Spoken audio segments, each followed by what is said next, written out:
Pedagang Gujarat. Kira-kira orang Gujarat ke Indonesia dulu yang namanya pedagang cari apa? Uang. Tapi namanya orang Islam hatinya tetap adanya tauhid. Nyari uang ya tetap sambil dakwah. Kalau yang ke Korea langsung kiai mungkin tidak seramai ini Islam. Karena kalau kiai datang langsung dicurigai jadi misionaris. Jadi ribet malah. Tapi kalau sampean nggak ada yang curiga. Namanya pekerja, pekerja saja nyari uang. Dan itu memang fakta. Cuma kadang ya sadar terus ya bagus lah seperti itu. Nggak apa-apa. Maksud saya ini saya memberi support, memberi tasjek bahwa Allah itu luar biasa. Jadi kalau ingin menyebarkan agamanya macam-macam. Kadang kiai tidak bisa mengislamkan orang, itu anak-anak mahasiswa pacaran itu banyak yang pacarnya itu masuk Islam. Tapi sampean jangan bilang pacaran halal ya, tidak pernah. Tapi Allah kalau menghendaki memberi hidayah itu jalannya macam-macam. Ada yang lewat kerja, coba yang bayangkan ada tahlilan di Korea itu semua kiai tidak pernah bayangkan. Tapi setelah banyak pekerja di sini, kemudian mereka insaf atau sedang insaf, tidak tahu ini. Sampai kapan insafnya juga tidak tahu. Tapi yang jelas ini hebat. Ini apa? Hebat. Tahu-tahu ya seperti ini. Makanya iman saja Rabbana lakal hamdu mil'us samawati wa mil'ul ardi. Masih ditambahi wa mil'u ma syi'ta min syai'in ba'du. Karena Allah itu zat yang tidak terperikan, zat yang tidak terbatasi. Maka pujian di langit dan bumi ini masih kurang. Masih ada apa saja yang nanti akan dipenuhi oleh pujian kepada Allah Subhanahu wa ta'ala. Wa mil'u ma syi'ta min syai'in ba'du. Dan pujian kepada Engkau ya Allah akan memenuhi semua ruangan yang Engkau kehendaki. Mungkin suatu saat negara-negara yang sekarang yang paling minim Islam itu di Amerika Selatan, kayak di Argentina dan sebagainya. Nanti suatu saat juga penuh dengan pujian karena tetap Rabbana lakal hamdu mil'us samawati wa mil'ul ardi wa mil'u ma syi'ta min syai'in ba'd. Saya di Jogja setiap akhir ngaji saya ajarin wiridan. Mungkin wiridan ini tidak asing bagi jenengan karena sering saya baca. Subhanallah wa bihamdihi adada khalqihi wa ridho nafsihi wa zinata arsyihi wa midada kalimat. Bahwa kita memuji Allah itu adada khalqi, sesuai jumlah makhluk Allah. Semua makhluk Allah meskipun kelihatannya mengecewakan, ini semuanya memuji sama Allah Subhanahu wa taala. Meskipun kadang kita kecewa, kadang kita tidak cocok. Coba barokahnya Anda ini agak-agak kecewa gitu dengan Indonesia karena nggak menyediakan lapangan kerja untuk Anda. Tapi ya nggak kecewa-kecewa amat ya, agak-agak saja. Karena Anda tetap semua mencintai Indonesia. Gara-gara agak-agak kecewa cari negara lain. Akhirnya di Korea, ada yang di Jerman, ada di Inggris. Tapi bawaan pernah ngaji di musola, Islam ini ke bawah. Sehingga karena Islam ini ke bawah, tahu-tahu ada komunitas yang memikirkan Islam. Umumnya orang mikir Islam itu ya bikin masjid. Kalau di Korea unik, nyewa apa? Nyewa gedung untuk masjid. Itu kalau diceritakan di Indonesia aneh. Ini masjid sewaan. Masjid. Tapi kalau di sini lazim, karena kalau beli mahal ya cukup sewa. Saya tidak tahu kalau dalam terminologi agama tempat Anda sujud ini nanti jadi saksi di akhirat. Itu yang permanen apa yang sewaan tidak tahu. Jadi nanti bumi ini tanya, ya saya ya Allah pernah dipakai sujud, tapi setelah 1 tahun nggak kuat menambah lagi. Makanya saya dukung tadi yang ada gerakan masjid apa. Sebenarnya permanen nggak permanen itu tetap bagus, ada usah memaksakan. yang jelas saya sudah ikut nyumbang lelang tadi, dan saya berharap uang itu benar-benar untuk masjid. Kalau untuk takmirnya juga nggak apa-apa, yang penting untuk menghidupi masjid. Saya juga termasuk kiai yang nggak suka kalau hukum itu terlalu fanatik. Misalnya uang ini untuk masjid, kemudian imamnya diterlantarkan karena alasannya ini untuk masjid. Imam kan tidak masjid. Nah ini kalau imamnya nggak diservis kemudian mutung terus pulang ke Indonesia. Ini jadi masalah. Tapi saya juga agak suka kalau ada negara gitu. Betul-betul saya tidak suka. Yang imamnya itu terlalu diservis. Ini buruk sekali kan. Pernah ada anekdot, ini anekdot tapi nyata. Ada negara yang sangat sehat, ya. Islamnya sangat sehat. Itu imamnya 1 bulan tuh digaji 70 juta. Kira-kira 70 juta dibagi 1 hari berapa? 5 sholat ya? 5 kali 30 berapa? Kira-kira saja. 150. Berarti per sholat dapat berapa ya? Kira-kira kan biasa potong gaji kalau berapa kira-kira? Singkat cerita Si kiai dari luar negeri tadi cerita apa Indonesia? Kiainya miskin-miskin, datang ke masjid kan kadang pakai ontel, adzan sendiri, komat sendiri, sholat sendiri kadang. Itu nasib orang-orang Sragen dan Salatiga sebagian. Itu yang lapor karena mereka itu. Kalau Rembang insya Allah enggak. Tapi ada semuanya Salatiga, sebagian begitu. Itu yang cerita kiainya, bukan ini bukan hoax. Memang kiainya cerita nasib kiai di Salatiga Gus katanya. Itu digojlok, tapi tetap sholat. Sehingga cerita orang tadi cerita, imamnya di sana naiknya Mercy, muadzinnya pakai BMW. Itu tetangga sebelah Indonesia banyak yang fasilitas imam seperti itu. Karena gajinya sampai 70 juta. Setelah dia cerita bangga karena negaranya mengapresiasi imam sholat, sama kayak Indonesia dia omongin gini, makanya kamu sholat terus, takut potong gaji ya. Gitu. Itu kagetnya bukan main dia. Dikira itu satu sifat kelebihan negaranya, ternyata buruk sekali karena imam sholat karena takut potongan gaji. Akhirnya ke Indonesia bangga, alhamdulillah kita sholat tanpa gaji. Dan tetap sholat. Keren mana yang digaji sama Anda?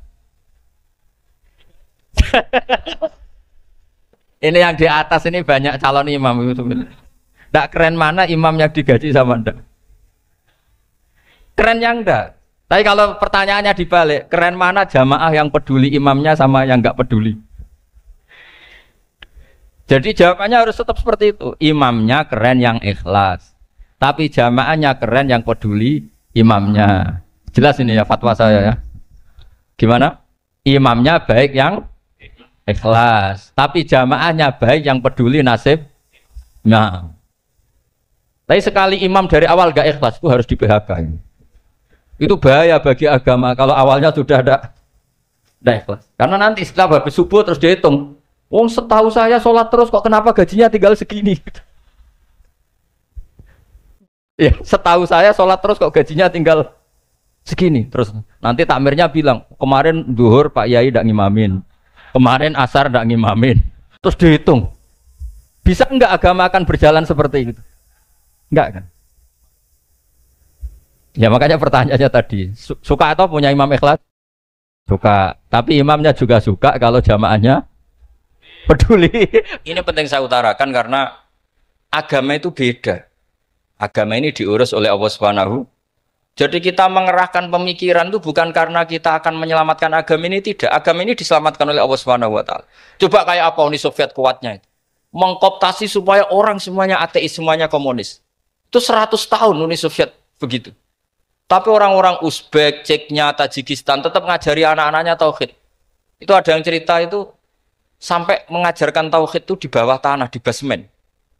Tapi Allah menghendaki Rusia itu Uni Soviet jatuh. Ketika jatuh, negara-negara ini langsung menjadi negara Islam, yaitu Uzbek, Tajikistan, Ceknya. Mungkin nggak mereka langsung menjadi negara Islam, andai kan saat menjadi Uni Soviet benar-benar menjadi ateis. Nggak mungkin kan?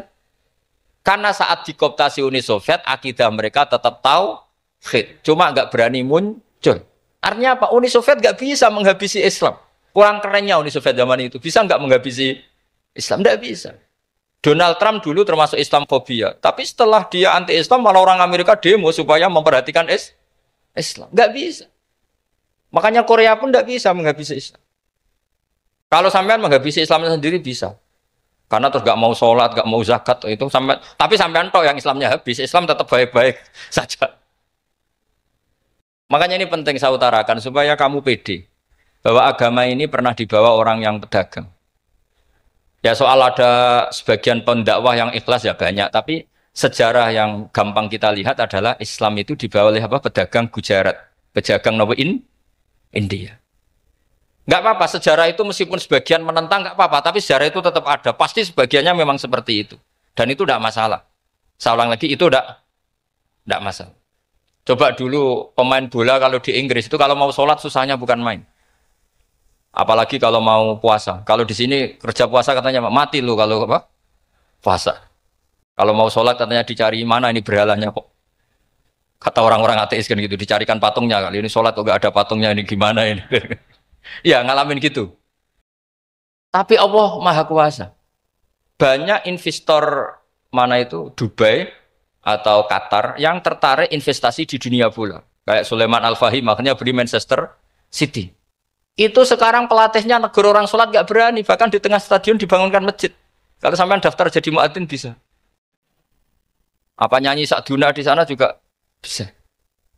Dulu Aljazair bencinya bukan main. Apa Perancis sama orang Islam itu bencinya bukan main. Barokahnya Zidane pemain bola dan juara dunia, terus Zidane turunan Aljazair. Akhirnya orang Perancis itu mencintai Islam, itu barokahnya sepak bola. Allah punya sekian cara untuk mengenalkan Islam.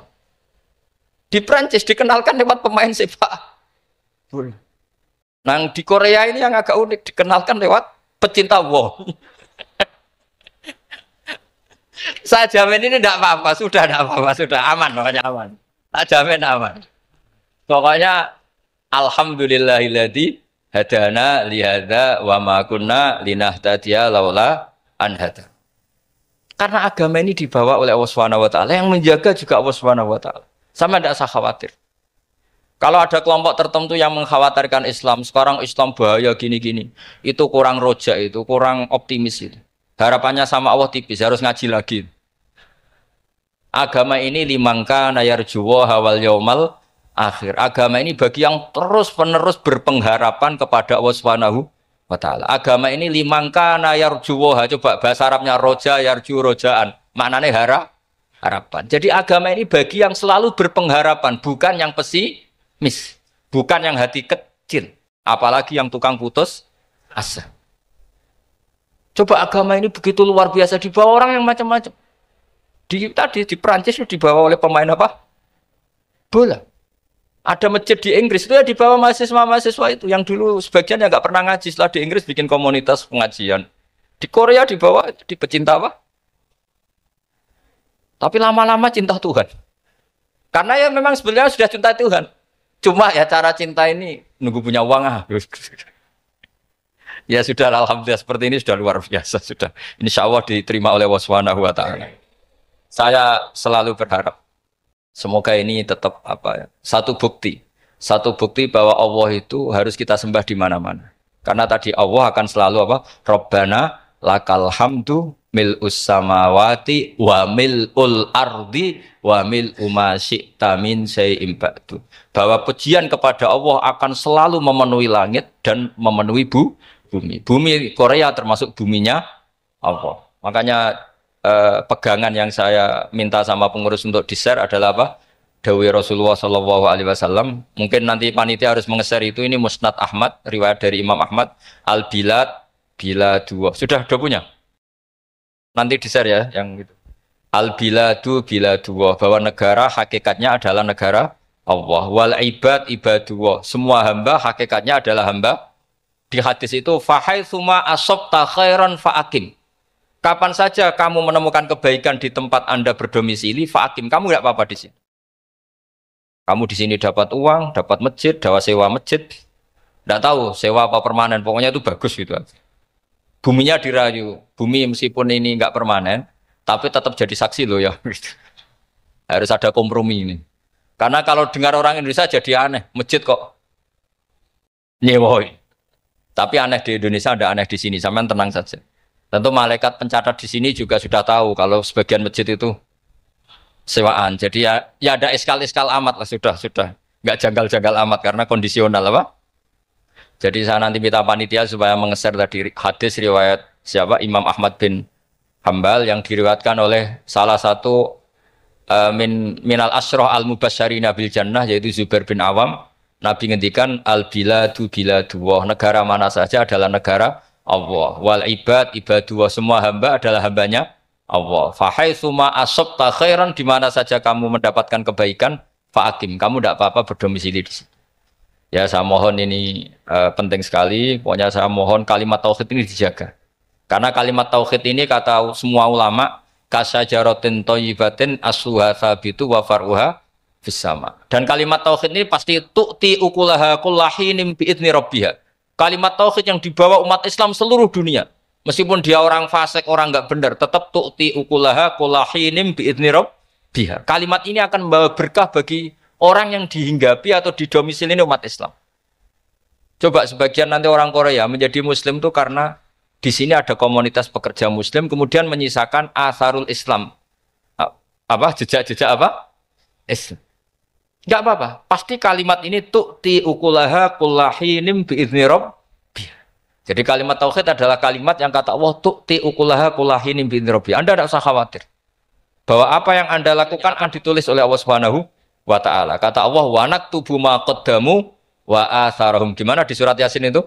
Inna nahnu nuhyil mauta wa naktubu ma qaddamu wa atharahum. Saya bisa menghidupkan orang mati dan semua amal kalian saya tulis, kata Allah. Wa atharahum, dan jejak-jejak yang pernah kalian lakukan juga ditulis. Misalnya Anda sudah pulang di Indonesia, ada orang sholat di masjid ini, oh ini era Kang ini, era Mas ini. Nanti setelah itu ya ini era Mas ini, Mas ini. Menjadi familiar Islam juga barokahnya muassis-muassis ini, pendiri-pendiri ini. Semoga kalian semua barokah dan fid dunya wal ini ya. Perasaan saya juga seluruh ulama di dunia. Saya ulang lagi, perasaan saya juga seluruh ulama di dunia. Bahwa Islam masuk itu macam-macam sebabnya. Dulu kita tahu, kita sebagai warga Indonesia, Islam masuk itu ya dibawa orang yang agak kedonyan, ya kayak jenengan lah kira-kira gitu. Ya kayak mbak-mbak ini, ya agak-agak mata duitan itu. Karena kita tahu rata-rata ahli sejarah mengatakan Islam di Indonesia dibawa kiai apa pedagang. Pedagang itu nyari uang apa nyari dakwah kira-kira. Ya semoga Anda mirip-mirip seperti itu. Ya jadi nyari uang karena ada nurani Islam sehingga tetap saja membawa Islam. Saya tidak tahu Islam Anda ala apa, tidak tahu, pokoknya mau ngaji ya berarti Islam ala ahli sunnah apa? Wal jamaah. Jadi ini penting saya utarakan bahwa Islam itu agama yang mudah difahami, sehingga dibawa pedagang saja ya kasil gitu. Dibawa orang yang kedonyan kayak jenengan juga kasil gitu. Dibawa orang baik ya kasil, dibawa orang broken juga kasil. Ini penting saya utarakan karena saya ngaji di mana-mana bilang ciri utama kebenaran absolut adalah kebenaran yang bahkan orang nggak benar saja bisa bawa. Tapi bukan berarti saya dukung Anda tidak benar, kan sudah tidak benar dulu sebelum kenal saya. Tapi nggak apa-apa, nggak benarnya umat Islam insya Allah dimaafkan sama Allah Subhanahu. Ya asal tobat maksudnya. Nggak, ini saya beri satu konstruksi pikiran yang saya sering utarakan di ngaji saya. Sampai sekarang saya coba saat tes ini kan di kampus ya, di apa bacanya ini Kim University yang global leader apa in the world itu. Ini keren lah. Jadi acara ilmiah kita ditakdir di gedung apa? Kampus, gedung universitas di begini. Kalau 1 ditambah 1 2 itu namanya hakikat. Ciri utama hakikat adalah siapapun akan menerima.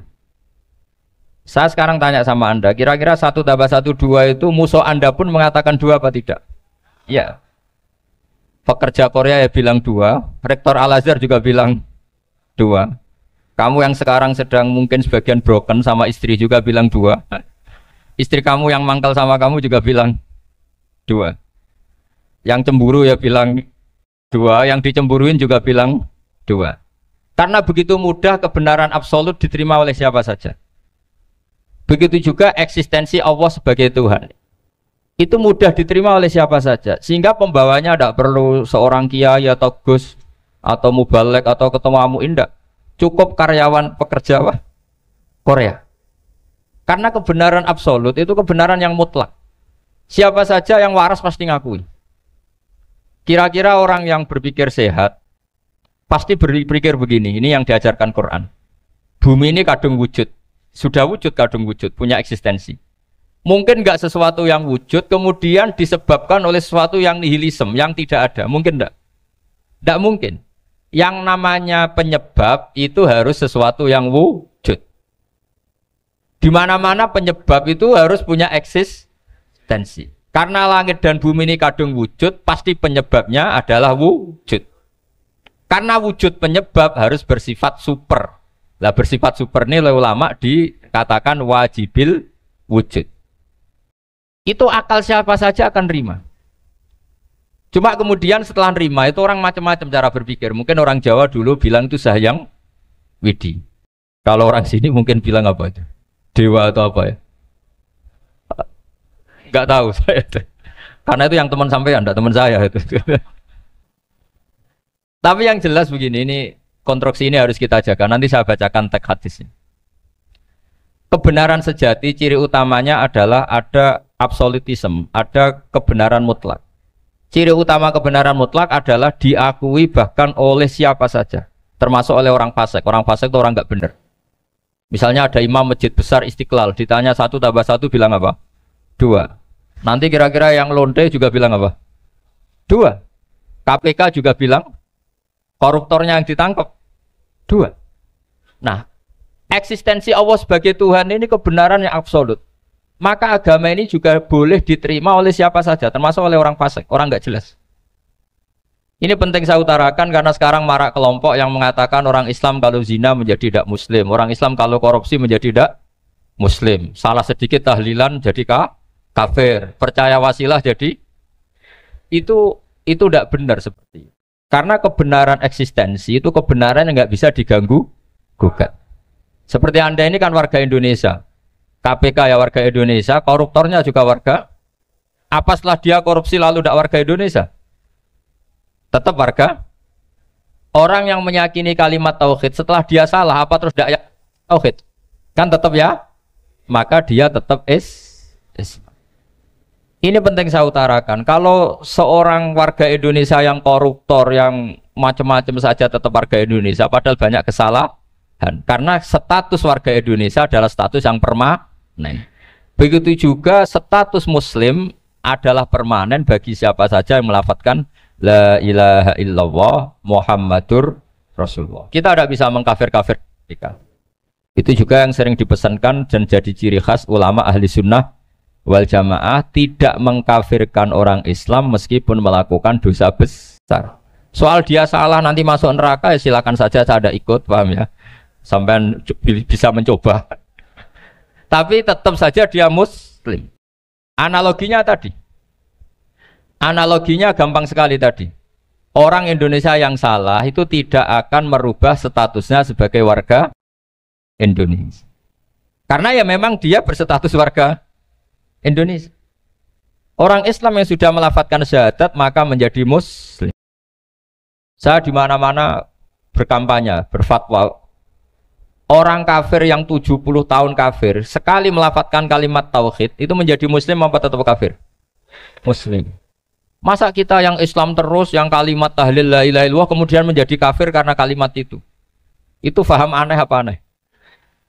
Wong yang kafir saja menjadi muslim karena kalimat tauhid, yang Islam menjadi kafir juga karena kalimat. Ini ngajak apa-apaan? Ya ngajak goblok-goblokan, kira-kira kan gitu. Ini penting saya utarakan karena ini penting. Nah, setelah kamu yakin tauhid, ciri utama tauhid itu apa? Menstatuskan sesuatu sebagaimana hakikatnya. Misalnya bumi Korea, ini statusnya tetap buminya Allah.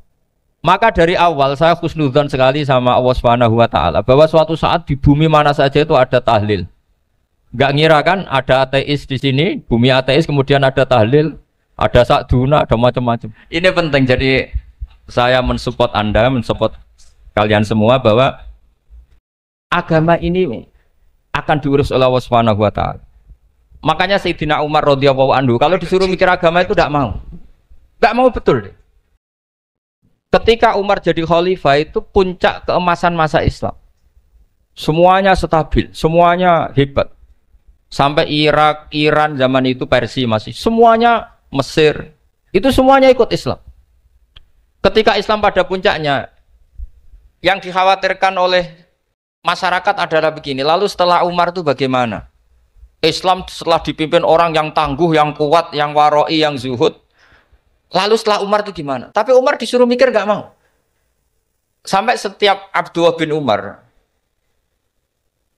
jalan-jalan di kampung-kampung itu abahnya dianggap pecundang. Tahu sampean pecundang? Orang yang gak tanggung jawab. Karena orang-orang bilang gini, ya Abdullah bin Umar, bagaimana pendapat Anda kalau ada penggembala kambing di tengah hutan atau di tengah padang rumput, kemudian dia ninggal gelanggang kambingnya, kamu anggap penggembala ini gimana? Oh itu penggembala yang zalim itu.